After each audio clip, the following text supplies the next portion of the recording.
Live from Denver 7. 10 minutes of nonstop news starts now. Welcome back, everyone. Did you put your health at risk during your morning drive to work or school this morning? Well, chances are the answer may be yes. Yeah, in fact, did you know that Monday morning commutes are the most dangerous of all? But there are some ways that we can relieve this stress and keep calm when we're behind the wheel. This morning, Dr. Kathleen Hall, who is the founder of the Stress Institute in Atlanta, here to tell us how we can change that commute and change our lives. Thank you so much for being with us today. Good morning. We want to reduce this stress. Absolutely, and it's pretty serious.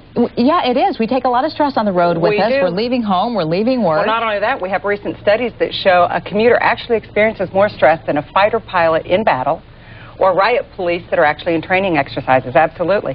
1 in 12 heart attacks. That's not an exaggeration. No. It's recent studies, and we've got more to follow. Also, 1 in 12 heart attacks is directly related to traffic. Is it the stress in our lives that we're taking with us? And also for all of us that are, vitamins, plastic surgery, and everything to look younger, the chronic stress of a commute actually accelerates your aging process 10 years. Are we aggravating the situation with that cup of coffee, that cup of joe that we take with us? I don't know. I have to have mine, too. We've got great studies on caffeine. People have been drinking coffee forever, and I know if you're a purist, but I deal with real-life people that do real things, So nothing wrong with the food. coffee. Absolutely. But there are some really quick things you can do.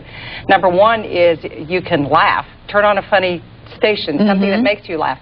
We know that your artery diameter increases 22% when you laugh. Really? It decreases 35%. Now, I want you to imagine over a third when you're stressed in that car.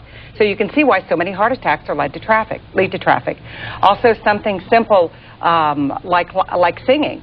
We know that when you sing, you get an immunoglobulin A release, of 240%, which boosts your immune system just by singing for a few minutes. Wow, and no one else has to hear you. No, exactly. My husband has no voice, so just even turning on great music that you love increases your serotonin level incredibly. Now, what about those meditation or self-help tapes? Do those help, or do they make you so relaxed that you could get into an accident? Don't do that in the car unless, when I'm in New York, LA, where there's lots of mass transit, you can do this, but don't do those in your car. But still, people like us that work and have run families, you don't have time for listening to inspirational books, self-help books, some wonderful books on business. Listen to those. Use it as a classroom.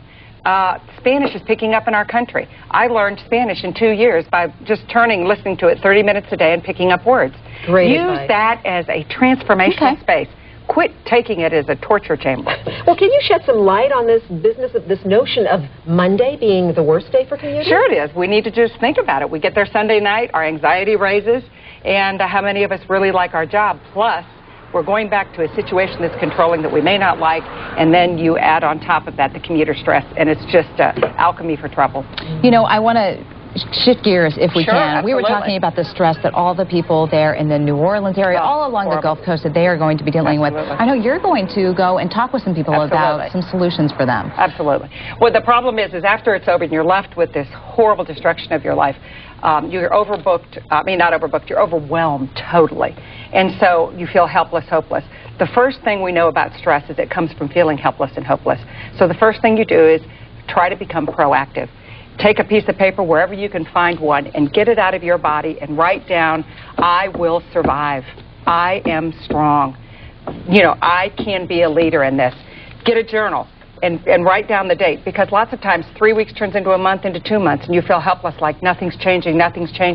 You can look back and say, yes, things are changing. It's the old AA message here, take one day at a time. Absolutely. And then, of course, you have to reach out to the volunteers who are doing the helping down there. Also right now, go to the stressinstitute.com too. We have unbelievable stress tips. They must learn relaxation responses because their cortisol levels are now 24/7 going.